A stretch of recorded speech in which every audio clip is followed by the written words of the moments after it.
그 아직 다 오지는 못하신 것 같네. 예. 혹시 들으시다가 궁금한 거 있으면은 얘기해 주시면 제가 아는 범위 내에서는 말씀드릴게요. 어, 아무튼 이제 메시지는 지금 세계 경제나 정치, 문화 상황을 봤을 때 상당히 주님의 다시 오심이 임박했다. 이런 사실을 저희들한테 보여주고 있고요. 그리고 우리는 점점 어떻습니까? 저 개인적으로 그래요. 우리가 점점 이게 무뎌진다라는 느낌이 있어요. 그래서 참 우리가 영적으로 좀 깨어나야 된다. 그런 생각이 좀 들고요. 자다가 깨어날 때가 되었도다. 이런 말씀 하시잖아요. 그래서 우리가 이런 거를 알고 잊어버리고 심상히 여기면 안 돼요. 근데 왜 이제 심상히 여기냐면 이 말씀이 그냥 나한테는 크게 이렇게 상관이 없어 이렇게 생각할 수도 있고, 아니면 마음이 이제 딱딱해져서 하나님의 이 경고의 말씀을 들어도 반응을 안 하는 상태에 있는 거죠. 이스라엘이 그랬어요.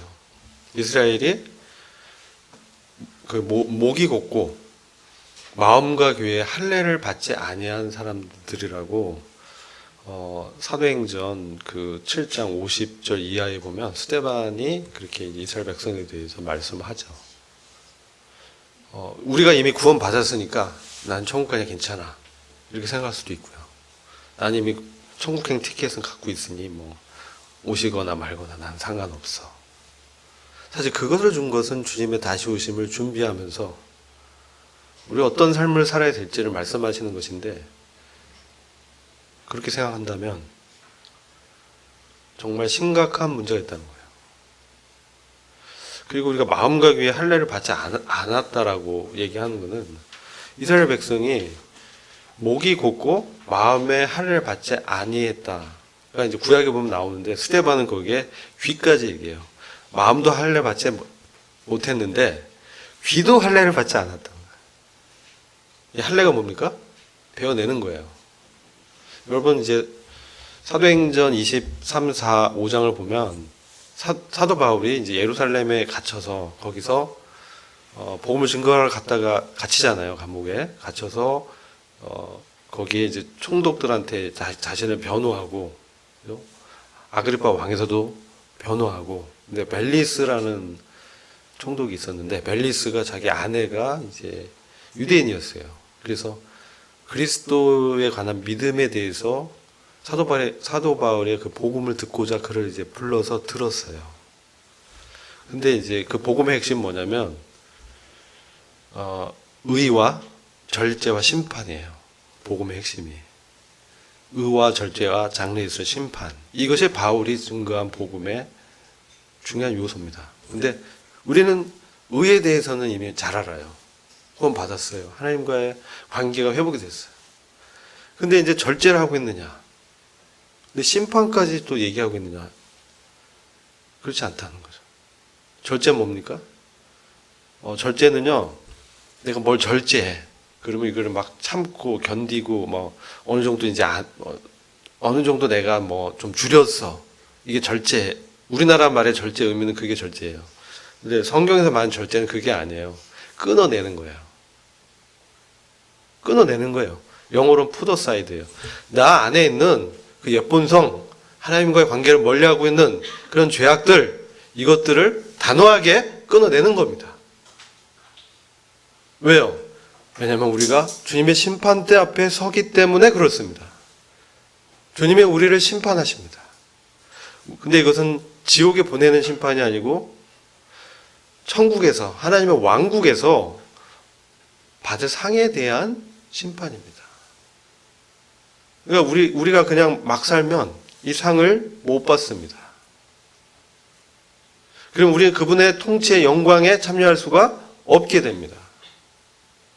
그럼 마치 우리가 왜 이스라엘 백성이 가나안에 못 들어갔을까요? 어떻게 생각합니까? 그들의 선택이었습니다. 홍해를 건넌 건 선택이 아니었어요. 하나님 밀어붙이셨어요. 그렇죠. 뒤에 누가 따라와요? 애굽의 군대가, 바로가 따라오고 앞에는 바다가 있었어요. 죽게 생겼잖아요. 그러니까 홍해를 가르시고 출애굽시키시죠. 하나님의 강력한, 그죠? 세상에서의 구출입니다. 가나안은 다릅니다. 가나안 하나님이 약속의 땅으로 주셨습니다. 이것은 우리의 기업이고 상급입니다. 근데 가나안에 그들은 안 들어갔을까요? 못 들어갔을까요? 네. 둘 다죠. 그들이 선택했어요. 안 들어가기로. 그래서 못 들어갔어요. 이것은 구원 이후에 우리의 기업과 관계된, 즉 우리의 절제와 심판을 준비하는 성화의 구원에 관계된 부분입니다. 우리의 선택입니다. 출애굽했지만 광야에서 대부분이 엎드려 죽었어요. 육신의 죽음이죠. 2명만 들어갔어요.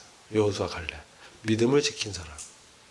첫사랑을 잃지 않고 회복한 그런 사람. 중간에 관계가 깊었던 사람. 주님의 비전을 자기의 마음으로 품었던 사람. 그런 사람들만이 기업을 얻을 수 있었다는 거죠. 저절로 주어지지 않습니다. 구원은 선물인데 하나님 나라의 영광은 물론 은혜로 주시지만 우리가 어떤 삶을 사느냐에 달려 있습니다. 그래서 우리는 바울의 복음, 하나님의 복음의 요체 중 의에 머무르면 안 되는 거예요. 어제 이제 제가 이제 말씀을 대언했는데 왕상 13장에 보면 베델의 늙은 선지자가 나와요. 그 얘기 아세요? 늙은 선지자. 베델은 이제 여로보암이 이제 거기서 우상숭배를 하기 위해서 금송아지를 단을 세웠고 단에도 세웠죠. 베델은 사실 하나님의 집이에요. 아브라함이 약속을 받아서 제단을 쌓았던 장소. 야곱이 꿈을 꿨던 하나님의 천사가 왕래하는 그런 하나님 나라의 도래를 봤던 그런 위치에 단을 세우고 우상숭배 제도를 만들고 했어요. 근데 거기에 하나님 사람이 와서 심판을 경고합니다. 근데 그것을 왕은 듣지 않았어요. 여로보암 왕은 듣지 않고 멸망하죠. 근데 그 하나님 사람, 그 젊은 선지자는 의의 관계 갖고 있지만 절제하지 못해서 어떻게 돼요? 그도 죽임을 당해요. 근데 늙은 선지자가 있어요. 베델 늙은 선지자는 거기서 회개하고 회복합니다. 그가 하나님 사람의 죽음을 목도하면서 하나님의 심판이 반드시 임하구나. 그가 이제 회복하죠. 근데 우리가 이런 사건을 통해서 절제가 뭔지, 하나님의 심판은 반드시 이루어진다는 이런 하나님의 경고를 등한히 여기고 마음이 딱딱해지고 그런 상태에서 받지 않는다면 어떻게 되겠어요? 우리에게 하나님의 영광의 기업이 우리가 그것을 잃게 된다는 거죠. 엄청난 영원한 손해를 보기 때문에 하나님이 그런 손해를 당하지 말아라. 그건 사탄의 계략이다. 그래서 우리를 일깨우고 있는 거예요. 그래서 우리가 하나님 말씀 뭡니까? 한번 듣고 흘러버릴 그런 것이 아닙니다. 이것은 우리에게 어둠을 비추는 빛이며 등대입니다. 우리가 지금 이 교회로 모이잖아요. 이 세상에서 유일하게 이 마지막 때를 하나님의 진리의 빛을 등대에 비출 그 기름을 갖고 있는 유일한 모임이 교회입니다. 교회가 무너지면 끝나는 거예요. 그래서 이 진리의 기둥과 터로 엄청난 미션을 우리한테 주신 거예요. 하나님의 구원의 원대한 프로젝트, 복음을 왜 전해요? 그죠? 왜 복음에 합당한 삶을 살아야 돼요? 하나님의 말씀이 그렇게 말씀하시고 그런 삶을 하나님이 어떻게 보면 우리에게 순종을 말씀하시는 거잖아요. 그죠? 우리는 예수 그리스도를 어떻게 알고 있는지 이것을 왜 잘 알아야 돼요. 사도 요한이 봤던 그가 그 요한복음 19장에 보면 그의 어머니 모친 마리아를 사도 요한에게 맡깁니다. 보라, 너 어머니다. 보소서 아들입니다.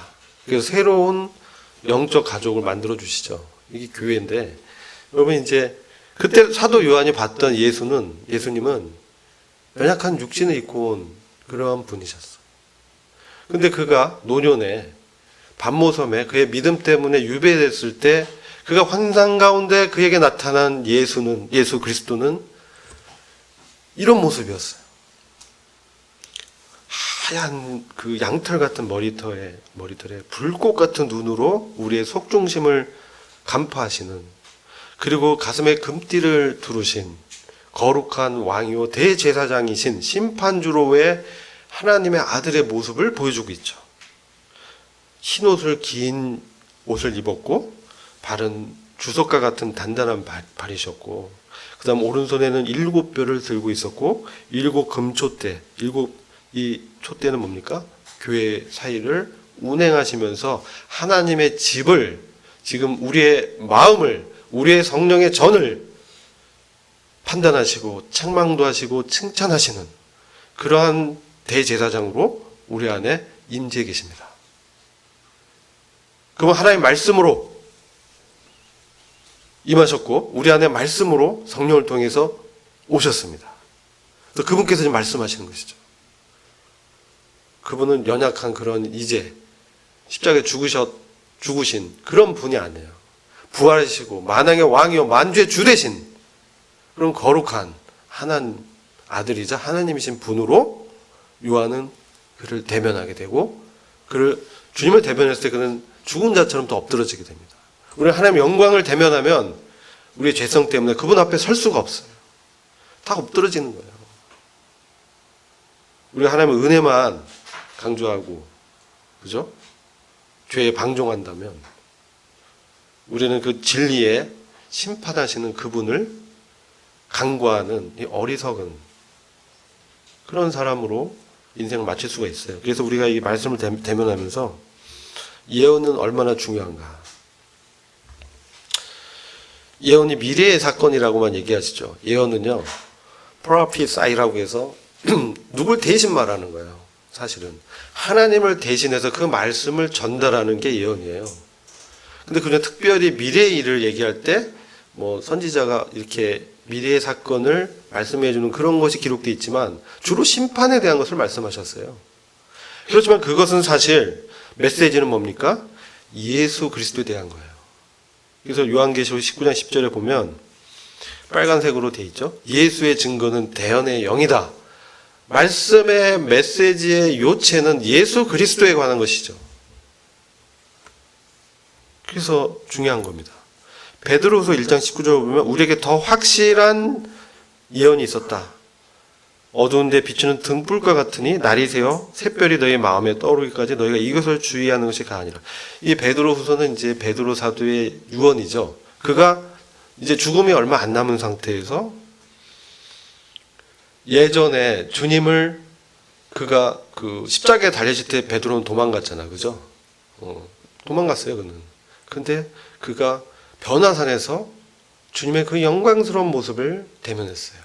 베드로, 요한, 야고보 3명이 올라가서 모세와 엘리야와 함께 그 용모가 변화돼서 나타나신 그 주님을 대면했어요.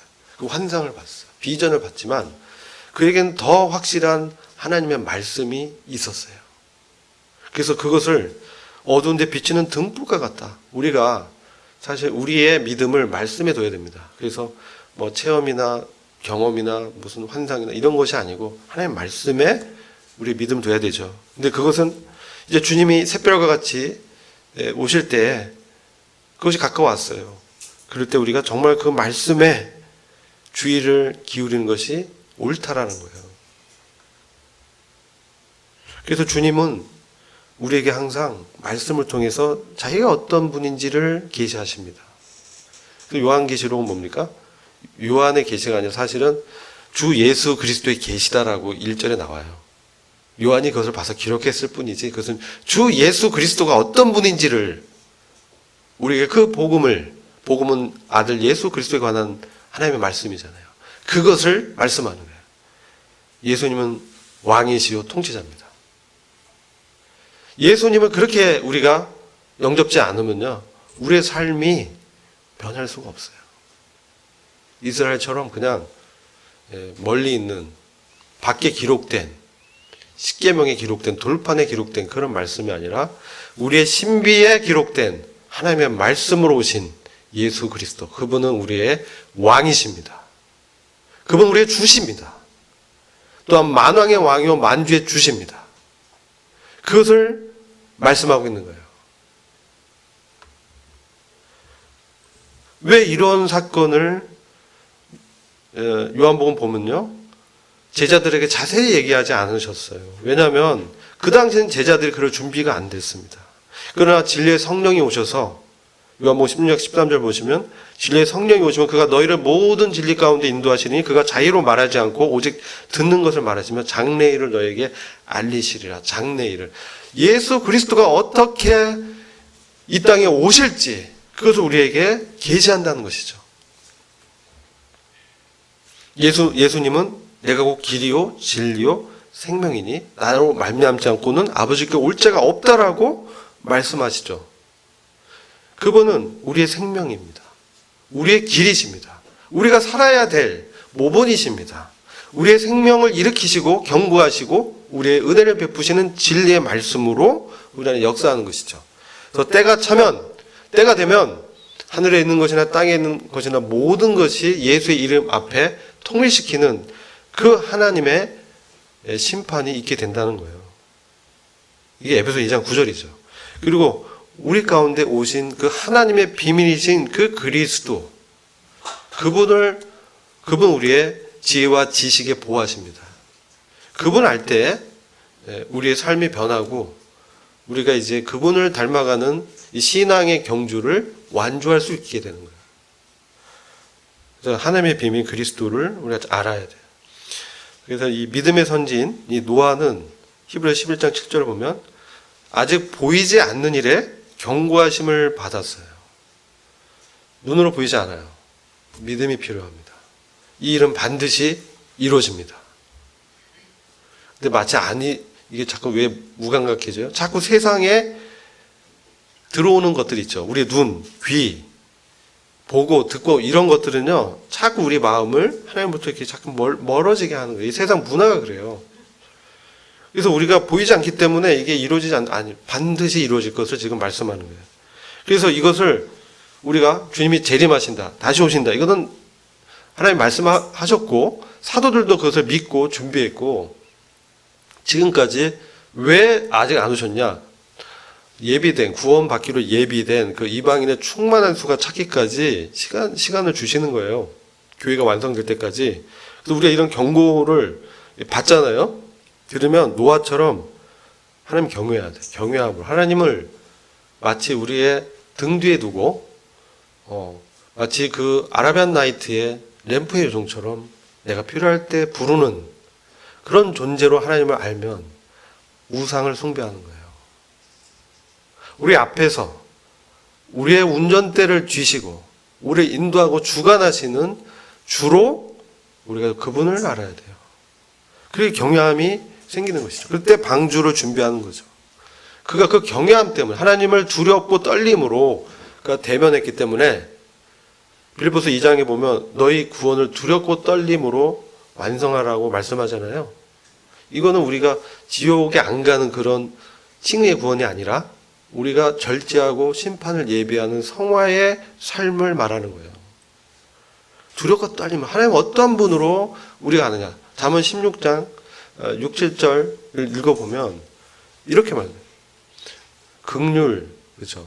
긍휼, 그 주님의 긍휼하심은 우리의 죄악을 속하지만 여호와를 두려워함으로 악에서 떠나느니라.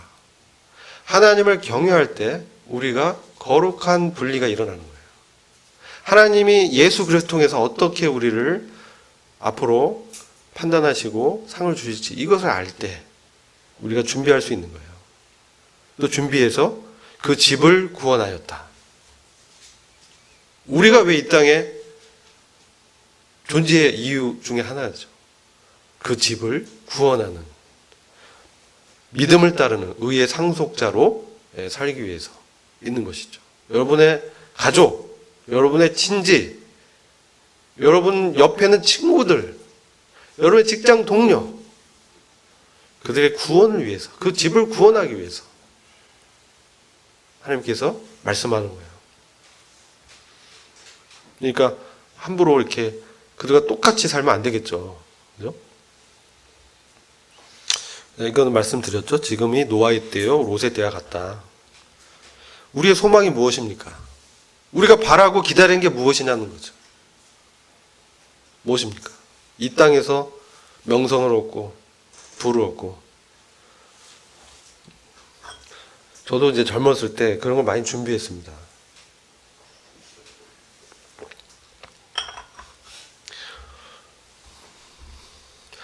여러분 이제 억 단위 돈을 이렇게 눈에 아주 젊으니까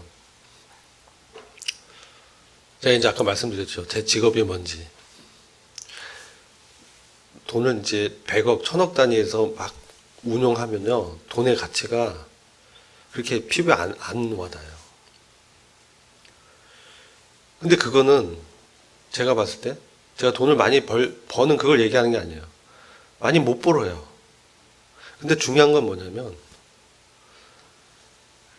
이런 재물이나 이런 것을 추구하고 쫓는 이런 것이 사실 이 일장충몽 같아요. 그냥 없어지는 것들이거든요.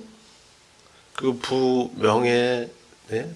좋은 사람 만나서 배우자 만나서 결혼하고 뭐 행복한 이런 것들, 물론 우리가 그게 전혀 중요하지 않다는 게 아니죠. 우리가 최소한 이제 살고 먹고 이런 것들, 그리고 의식주의상 이건 중요합니다. 근데 이제 그 이상의 것, 그것을 이제 쫓는 거는 뭐예요? 탐심이에요. 우상 숭배입니다. 그죠? 그거는 끊어내야 돼. 우리 삶의 목적이 뭐냐는 거죠. 삶의 목적이 뭐냐는 것이죠. 우리가 뭘 바라고 기다리고 있느냐. 그걸 우리 스스로에게 물어봐야 돼요. 나의 삶의 목적이 무엇이냐. 교회는 이 복스러운 소망, 목적이 있었어요. 그것은 뭐냐. 우리의 크신 하나님, 곧 구주 예수 그리스도의 영광이 나타나심을 기다리게 하셨다. 내가 영광을 받는 게 아니에요. 내가 잘 되고 뭐 이게 아니라는 거예요. 그것은 그리스도인이 아닌 거예요. 그리스도인은, 교회는 우리의 크신 하나님, 구주 예수 그리스도가 영광 가운데 나타나시는 거예요. 이게 여러분에게 아멘이 되기를 원합니다. 이 세상의 모든 것들은 그냥 스쳐 지나갑니다. 제가 젊었을 때 추구했던 뭐 그런 좋은 직장, 좋은 위치, 안정된 생활, 그런 게 여러분이 추구한다고, 제가 추구한다고 얻을 수 없었어. 그게 뭐였어요? 하나님이 함께 하실 때만 우리에게 선물로 주시는 거예요. 너희는 먼저 그의 나라와 그의 의를 구하라. 그다음 이 모든 것을 너에게 더하시리라. 아멘. 정말 그렇습니다. 제가 이제 50대 중반인데요. 제가 인생을 돌이켜보면 그런 건 정말 맞습니다. 제가 추구했던 그러한 안정된 직장은 없었어요. 어느 IMF가 오면서 그 튼튼했던 은행이란 직장에서 명예퇴직이 일어나고, 그죠? 모든 무슨 사자가 되려고 사람들이 뭐 변호사 시험, 무슨 회계사 시험 하지만 그들도 치열한 경쟁 속에서 박터지게 싸워야 되고, 왜 그랬으면 죄 때문에 이 자원이 제한됐기 때문에 그래요. 자원이 제한돼. 우리의 버젯 라인이 제한되어 있다는 거예요. 그래서 분배의 문제인데 그건 어떤 권세자가 하는 것이죠. 그 권세자가 하나님이라는 거예요. 우리가 아무리 그걸 얻으려고 해도 얻을 수 없다. 그럼 우리가 할 수 있는 최선은 뭐냐? 하나님의 목적과 내 목적이 같아지는 것이죠. 하나님의 뜻이 내 뜻이 되어지는 것이죠. 하나님의 생명이 내 안에 오셔서 사는 것이죠. 그것만이 우리가 하나님 뜻에 맞도록 살게 되는 거예요. 아무리 추구하고 애쓰고 해도 이 육신에게는 선한 것이 없더라고요. 저도 제가 뭐 좀 더 잘 할 수 있는 사람이라고 믿었어요. 근데 그것도 모두가 하나님의 섭리와 은혜였다는 걸 깨달았어요. 하나님은 어느 순간 우리의 건강도 가져가시고 우리의 재물도 가져가시고 우리의 행복도 가져가시고 모든 것을 가져갈 수 있는 분이라는 걸 우리는 욥기서에서 볼 수 있어요. 우리도 마찬가지예요. 우리가 무슨 용가리 통뼈입니까? 이거 무슨 구원받았다고 다 뭐 하나님이 뭐 다 편안하게 다 무슨 행복하고 무슨 신데렐라 같고 뭐 백마에 탄 왕자 기다리고 이거 아니에요. 꿈 깨세요. 무릇 경건케 살고자 하는 모든 사람은 고난을 경험하게 돼 있어. 왜 그래요? 이 세상은 공중 권세 잡은 자 아래 지금 그 아래에 있기 때문에 그래요. 이 세상 신은 공중 권세 잡은 사탄이야. 물론 그 위에 하나님의 주권 아래에 있지만 표면적으로 이렇게 우리를 힘들게 해요. 우리 그냥 놔두는 게 아니에요. 하나님의 말씀을 받은 사람은 하나님의 자녀이기 때문에, 구원받은 자녀이기 때문에 사탄이 그냥 내버려 두지 않아요. 여러분이 경건하게 살고자 하고 세상과 분리되고 내가 세상에 있지만 하나님의 자녀와 하나님의 아들로 상속자로 산다는 것은 그들로부터 내가 소외되고 그들로부터 내가 정보에서 차단되고 그들에게 어떤 불이익을 당하는 이런 것이 그들이 알게 모르게 영적으로 우리를 미워하기 때문에 고난이 있기 마련이에요. 다 고난을 받는. 나한테 고난이 없어? 그럼 경건하게 살고 있지? 않은 것의 증거입니다. 세상과 동화돼서 사니까 고난이 없죠.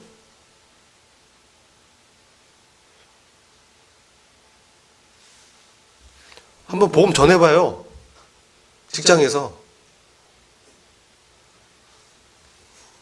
제가 이제 저희 동문회에서 대학 다닐 때 고등학교 동문회 대학 가면 하잖아요. 막 이제 회식 자리에서 야 신입생 한번 노래 좀 불러봐. 제가 어메이징 그레이스를 불렀어요. 완전 콜드해지더라고. 자기가 잘했다고 하는 거 아니에요.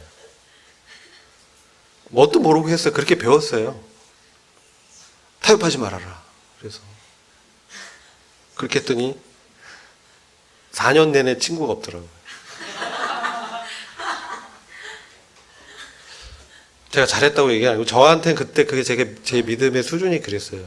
그래서 그냥 그렇게 따라서 했는데 우리의 지혜가 필요하죠. 세상 사람들과 어떻게 하면 화목하고 하는 게 중요한데 전 너무 극단적 선택을 했던 것 같아요.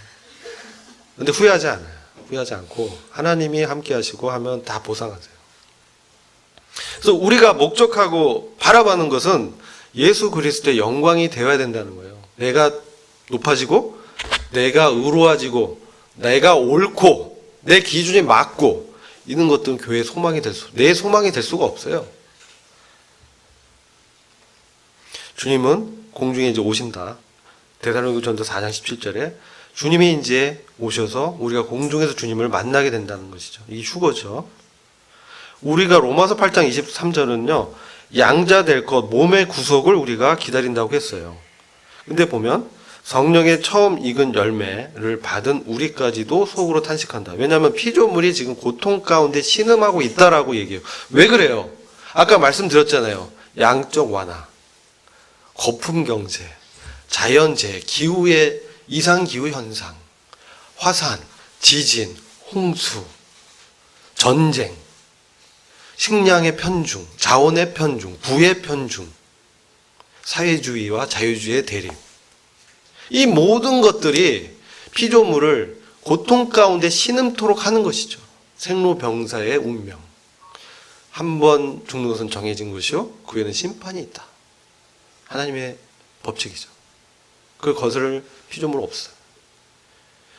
그런데요, 이런 고통 가운데 유일한 것은 우리가 하나님의 양자가 되는 거예요. 하나님의 아들로 우리가 변화돼서 우리가 부활의 몸, 영광스러운 몸을 입고 하나님 영광에 들어가는 그 몸의 구속이 우리의 소망이 되어야 된다는 거예요. 그러면 그때는 우리가 고린도후서 3장 18절에 보면 그와 같은 형상으로 변화되는 거예요. 영광에 이르게 됩니다. 영광에서 더 큰 영광에 이르게 되니 주님의 영으로 말미암이라.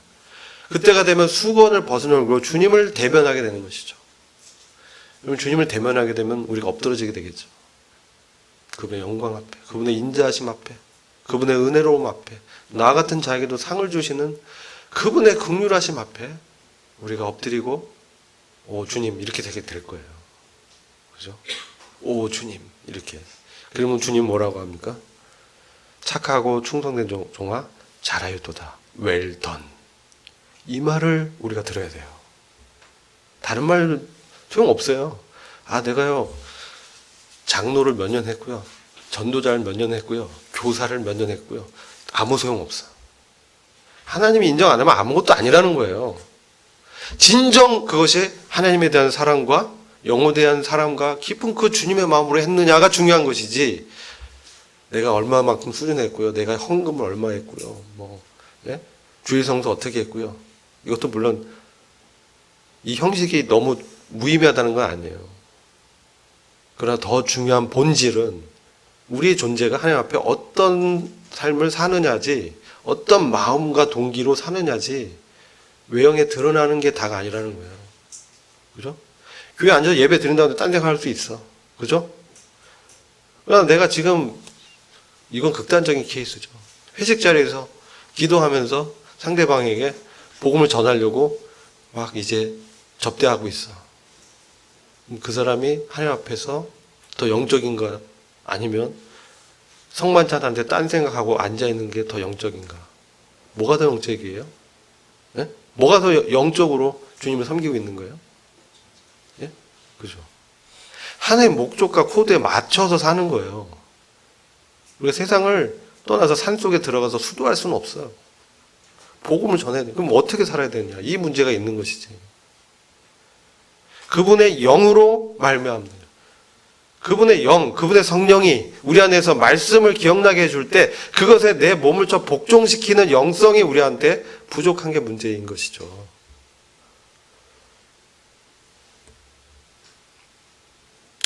그래서 우리가 정말 이 계시록 22장 우리가 계시록 보면 이것을 이 계시록이 무슨 장래일을 우리가 왜 알아야 되죠? 그죠?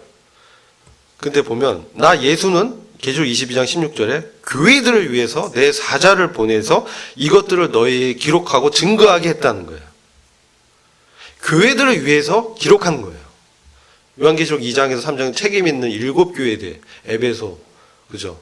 서머나, 버가모, 두아디라, 사대, 빌라델피아, 라오디게에게 오늘날 영적인 교회의 실상을 잘 보여주는 이런 교회, 시대적인 교회의 이런 역사를 우리한테 보여주므로 우리로 하여금 또 장래일을 계시함으로 이게 왜 이렇게 되는지 어떤 일이 일어나는지 우리가 뭘 준비해야 되는지 말씀하는 거예요. 그때 마지막에 우리가 주님 속히 오십시오. 이게 뭐예요? 마라나타예요. 이 화답을 하길 원하는 거죠. 진실로 속히 오리라. 아멘 주 예수여 오시옵소서. 이게 마라나타예요. 그것은 이제 하나님의 비밀인 그리스도가 영광 중에 나타나는 이 사건이 계시록 10장 6절 7절에 보면 지체하지 않는다는 거예요. 이제 곧 임하는데 아까 그 징조들 다 보여드렸잖아. 지체하지 않는데 하나님의 비밀이 선지자들에게 전하신 복음과 같이 이루어질 것이다. 그러면 이 복음은 뭐냐? 로마서 1장 2절에 하나님이 선지자들을 말미암아 그의 아들에 관해서 성경에 미리 약속하신 것이다. 골로새 2장 2절에 이것도 말씀해줘. 이는 저희로 마음의 위안을 받고 사랑 안에서 연합하여 원만한 이해와 모든 부유에 이르러 하나님의 비밀인 그리스도를 깨닫게 되는데 그것은 뭐냐? 그리스도 예수가 너희 주라는 거예요. 2장 6절에 그리고 그것을 위해서 역사의 수레바퀴는 돌아가는 거예요. 모든 인류의 역사는 세상 나라가 주와 그리스도의 나라가 되도록 하나님이 지금 주관하는 거예요. 이것을 알아야 돼요. 유토피아? 행복한 무슨 이 세상의 발전? 번영? 아니에요. 바로 그리스도가 세상 나라의 만왕의 왕이요 주가 되는 것이 하나님의 목적이에요. 여기 포커스가 되어 있고 우리의 뜻도 거기에 맞춰져서 가는 거예요. 그가 세세토록 왕노라시로다. 근데 우린 신하가 아니라 공동 왕이 되는 거예요. 놀랍지 않아요? 그 그리스도가 왕으로 통치하실 때 우리는 분봉 왕들로 각 지역을 맡아서 그 분깃에 따라서 다스리는 영광을 주겠다는 거예요. 근데 그것은 우리가 이 땅에서 어떻게 사느냐에 달려 있다는 거예요. 우리가 구원 받았다에 달려 있는 것이 아니라 어떠한 삶을 살았느냐에 달려 있다는 거예요. 주님의 모습이죠. 마지막에 지상에 강림하는 우리 주님, 피 뿌린 옷을 입고 계시고 넓적다리에 만왕의 왕이요 만주의 주로 기록되어 있으시고 날성 거미 입에서 나오신 하나님의 말씀인 그 분이 오시는 것이죠. 백마를 타고 오신다는 거죠. 이 뒤에 여기 말들이 있죠. 말들이에요, 말들. 군대. 신발 타고 오는 군대. 이게 저와 여러분이에요. 주님이 지상에 재림할 때 먼저 우리는 휴거돼서 주님과 함께 있잖아요. 그러니까 주님이 지상에 강림하는 것은 휴거 사건과 약 7년의 시간의 갭이 있어요. 공중에서 우리를 만나고 우리에게 상을 주시고 우리와 어린 양의 혼인식을 하시고 지상에 내려오는 거는 7년 후라고요. 지상에 강림할 때 심판하러 오시는 거예요. 그때 데리고 동반하고 뒤에 주님을 쫓아 말을 타고 내려오는 그 주님의 군대가 교회죠. 그래서 우리는 이 말씀을 예언을 지킨다. 이기는 자라는 표현이 계시록에 많이 나와요. 이기는 자는 이기는 자. 내가 뭐 복싱에서 누굴 치는 거야? 이게 이기는 거야? 믿음을 지키는 자란 뜻이에요. 예수 그리스도가 하나님의 아들이심을 믿는 자가 아니면 세상을 이기는 자가 누구이 이겠느냐? 세상을 이긴 이김은 이것이니 우리의 믿음이니라. 요한일서 5장에 말씀하죠.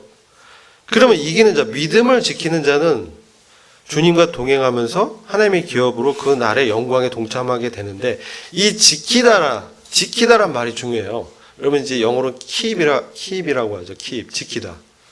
말씀을 지키다. 이게 무슨 뜻이에요? 말씀을 지키다. 자, 그럼 다르요. 자, 말씀을 행하다, 오베이하다 하고 말씀을 지키다. 같다고 생각하죠. 달라요. 원어가 달라요.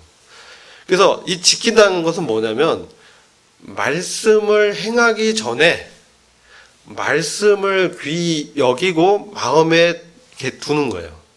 이게 지키다예요. 이게 이제 계시록 22장 7절에 내가 속히 오른 이 책의 예언의 말씀, 예언의 말씀 메시지는 예수 그리스도에 관한 증거라고 했잖아요. 그것을 지키는 자가 복이 있다. 왜 있냐? 이 지키다는 것은 말씀 마음에 품기 때문에 결국 그 말씀을 계속 묵상하고 말씀이 내 안에서 역동적으로 역사하면서 하나님의 말씀은 살아있고 운동력이 있어. 영과 혼과 관절과 골수를 쫓기기까지 하는 그 하나님의 말씀이 나의 삶을 비추면서 내 삶을 견인해 가면서 내 잘못도 지적하고 순종을 요구하기도 하면서 결국 말씀을 행하게 하는 신앙으로 그를 지배하게 된다는 거죠. 이게 뭐예요? 성령의 충만함이에요. 그런 삶을 통해서 우리가 주님의 다시 오심을 대비해야 돼요.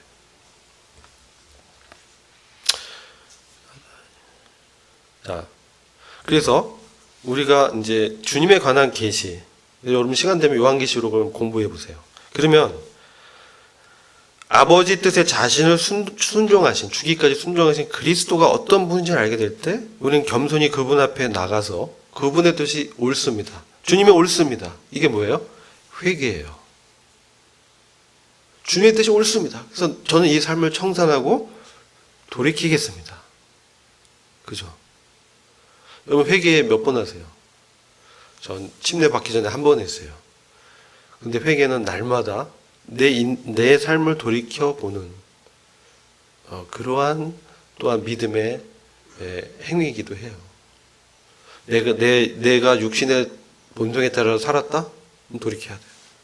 털어내고 기도하고 잘못했습니다. 주님. 이건 죄였습니다. 제가 죄와 타협했습니다. 주님 죄송합니다. 저를 불쌍히 여겨주십시오. 이렇게 살고 싶지 않습니다. 저희가 거룩한 삶을 살 수 있도록 저를 지켜주십시오. 그런 마음으로 기도하는 거죠. 그게 그분의 뜻이 옳다라는 거예요. 당신이 옳습니다. 당신의 뜻이 내 안에서 이루어지기를 원합니다. 이게 기도입니다. 그렇게 됐을 때 당신의 판단은 의로우십니다 하고 고백하게 되면서 당신과 같은 마음을 저에게 주십시오. 너희 안에 이 마음을 품으라. 곧 그리스도 예수의 마음이니 그는 하나님과 근본 본체시나 하나님과 동등됨을 취할 것으로 여기지 아니하시고 오히려 자기를 비어 종의 형체를 입어 사람으로 오셔서 죽기까지 복종하였으니 십자가에 곧 죽으심이라. 그죠? 빌립보서 2장에. 그런 주님의 마음, 그 마음이 중요한 거예요. 우리가 주님의 마음을 품으면, 그것을 킵했을 때, 말씀을 통해서 계시된 주님의 뜻을 내 마음에 품었을 때, 그때 내 안에 그분이 어떤 분이나 그분의 사랑이 얼마나 놀라운 거야. 나 같은 죄인을 받으신 그분이 얼마나 위대하신 은혜로우신 왕이신가. 그 앞에 엎드리고 주님 당신은 정말 나의 왕이십니다. 제 인생을 주님께 걸겠습니다. 제 인생의 모든 목적이 주님께 있습니다. 그랬을 때 참된 그리스도의 연합을 경험하게 되는 거예요. 말로만 내가 주님과 함께 죽었고 내가 주님과 함께 살아났습니다. 말로만 고백하는데 그게 실제가 되려면 내가 그분의 뜻에 굴복한 그것이 필요해요. 그랬을 때 정말 세상을 능력 있게 주님과 함께 통과할 수 있는 그 성령의 충만함이 나한테 임하게 되고 내가 힘을 얻게 되는 거예요. 그래서 선한 일에 열심하는 친백성이 될 수 있는 것이죠. 우리를 대신하여, 디도서 2장 14절, 그가 우리를 대신하여 자신을 주심은 모든 불법에서 우리를 구속하시고 우리를 깨끗하게 하셔서, 그죠? 우리가 의로워졌잖아요. 하나님 의가 주어졌어요. 우리는 주님이 우리의 모든 죄를 지고 가셨어요. 보라 세상 죄를 지고 가신 하나님의 어린 양, 그죠? Take away the sins of the world. 세상의 모든 죄들 다 제거하셨어요. 그러니까 하나님 보실 때, 하나님이 우리를 보실 때, 그리스도 안에서 우리를 보실 때, 우리에게 죄들이 있을까요? 없을까요? 없다는 거예요. 그렇기 때문에, 그걸 믿기 때문에 성령님이 우리한테 오시는 거예요. 우리가 거룩한 자로 주님 앞에 성별됐기 때문에 성령이 오시는 거죠. 그래서 나와 같은 동질의 의를, 하나님의 의를 믿는 자에게, 주님의 대속과 부활을 믿는 신자에게 하나님의 의를 쏟아 부어 주시는 거죠. 하나님의 의가 우리한테 선물로 온 거예요. 우리는 완전히 깨끗한 자가 된 거예요. 그래서 요한복음 13장에 이미 목욕한 자, 온몸이 깨끗하니 발의 먼지만 씻어내면 된다라고 주님이 말씀하는 거예요. 아시겠죠? 내가 구원받는데 여전히 나는 찌질이야. 내가 왜 이러지? 이게 아니고 나는 하나님의 영광스러운 그러한 하나님의 아들로 하나님 나를 부르셨구나. 나는 완전히 깨끗한 의인의 신분을 주셨구나. 내 상태가 비록 안 그럴 수 있지만 나의 신분은 하나님 나의 완전히 깨끗한 의인으로 나를 세우셨구나. 하나님 앞에 의가 되게 하셨구나. 그죠? 그렇게 부르셨어요. 그래서 우리에게 성령을 통해서 능력을 주시는 것이죠.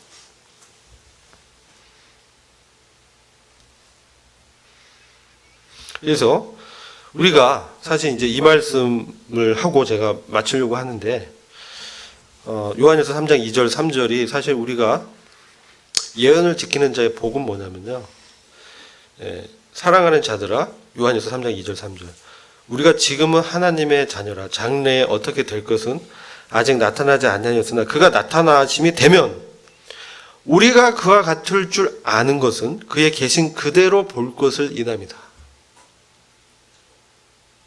우리가 그분과 같이 된다는 거예요. 그분의 영광스러운 그 통치의 기업에 동참하는 거예요. 그분이 우리에게 분깃을 나눠준다는 것이에요. 그분이 우리에게 영생은 뭡니까? 하나님과 그 아들 예수 그리스도를 알고 아는 것은 그 경험하는 거죠. 그죠? 그래서 굉장히 깊은 경험 가운데 주님이 어떤 분인가 알게 되는 거예요. 근데 그가 나타내심이 되면 우리가 그분과 같을 줄 아는 것은 그의 계신 그대로 볼 것을 인함이니. 이렇게 말씀합니다. 우리가 그와 같은 하나님의 아들로, 휘오스라고 합니다. 하나님의 아들, 양자, 휘오스. 하나님의 자녀는 테크논이라고 해요. 이거는 이스라엘 백성의 지위예요. 예. 백성, 자녀. 근데 하나님의 양자는 상속자. 다른 것이죠.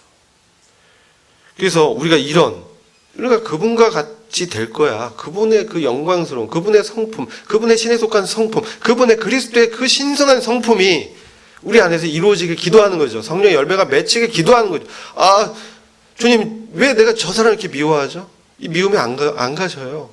아, 증오가 일어나고요. 왜 이렇게 저 사람 날 미워하죠? 아직 안 죽어서 그래요. 내가 살아서.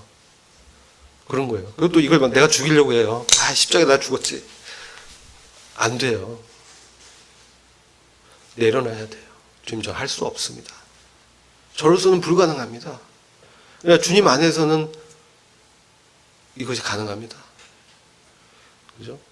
내가 그리스도와 함께 십자가에 못 박혔으니. 그런즉 이제 내가 산 것이 아니요. 이제 내 안에 그리스도께서 사신 것이라. 이제 내가 육체 가운데 사는 이 삶은 나를 사랑하셔서 자신을 내어주신 하나님의 아들을 믿는 믿음 안에서 사는 것이다. 내가 육체 가운데 사는 건요, 그리스도의 그 주권 안에 산다는 거예요. 그래서 나는 무력한데 주님은 능력이라는 것이죠. 그래서 그분과 함께 내가 십자가에 못 박힘 당한 거예요. 그죠? 내가 그리스도와 함께 십자가에 못 박힘 당해서 주님은 나를 위하여 대속 양으로 죽으셨을 뿐이 아니라 나도 나의 죄의 그 옛본성에 끌려다니던 나도 그 주님과 함께 그 옛사람이 십자가에 못 박힘 당해서 십자가에서 주님과 함께 죽었다는 거예요. 이게 진리고 사실이에요. 그래서 이제 내가 사는 나는 거기서 부활하신 그리스도와 함께 살아난, 그래서 그 성령이 내 안에서 말씀하시고 인도하는 그 음성을 듣는, 그분의 말씀을 받은 그런 사람으로, 성령의 사람으로 내가 사는 것이에요. 그래서 나는 죽고 그리스도가 산다는 말이 그 말이에요. 내 뜻이 아니라 주님의 뜻이다. 근데 자꾸 내 옛사람이 못을 뽑고 내려와서 살 때가 있어요. 그때 어떻습니까? 아, 이거 내가 왜 이러지? 그게 아니고, 내 옛본성이 아직 있기 때문에 주님 오신 날까지 있어요. 옛사람은 죽었지만 네 죄된 성품은 내 안에 육신으로 있어요. 얘가 가끔 나와요. 이거 없는 사람 없어요. 죽을 때까지 그래요. 얘 있다고요. 이건 악이라고요. 선을 행하기 원하는 나에게 악이 있다라는 것을 사도 바울이 기록하고 있잖아요. 이 존재를 무시하면 안 돼. 있어. 그래서 내가 선을 하기 원하는데 나를 사로잡아서 죄의 법으로 끌어들여서 죄를 범하게 하는구나. 아, 이건 죄로구나. 죄를 지적하는 거죠. 이건 죄입니다. 세 사람이 나는 죄를 지을 수 없는, 계속 지을 수 없는, 고범죄를 지을 수 없는 그런 존재로 나를 지으셨는데 어느 순간 나의 옛본성이 나를 이렇게 사로잡아서 하고 있군요. 이 비참한 이 죄의 몸에서 누가 나를 건져낼 수 있겠습니까? 라고 로마서 7장에서 바울이 고백하죠. 그러나 거기서 구원자 예수, 해방자 예수를 발견하고 그가 다시 기쁨을 회복하죠. 그렇다고 해서 그가, 그죠? 죄의 법이 여전히 있지만 그가 정말 주님을 따르는 생명의 성령의 법을 말씀하죠. 그래서 예수 안에는 결코 정죄함이 없나니 제가 사망의 법에서 생명의 성령의 법이 나를 해방하였느니라. 너를 해방하였느니라. 이 버전에 따라서 대명사 좀 달라요. 나나 너. 그래서 우리를 해방했다는 것이죠. 그래서 우리가 이런 소망을, 주님 나타나면 그런 소망, 내가 주님과 같은 그러한 자가 되리라는 소망으로 사는 것이죠. 그런 사람들은 뭡니까? 그의 깨끗하심과 같이 자기를 깨끗하게 하느니라. 그죠? 날마다 주님의 말씀에 비추어서 사는 것이죠. 제가 이제 요 부분 말씀드릴게요. 우리가 주님이 오시면요, 주님의 심판석 앞에 서게 됐을 때 5가지 상급이 있습니다. 의의 면류관, 썩지 않는 면류관, 영광의 면류관, 기쁨의 면류관, 생명의 면류관이 있습니다.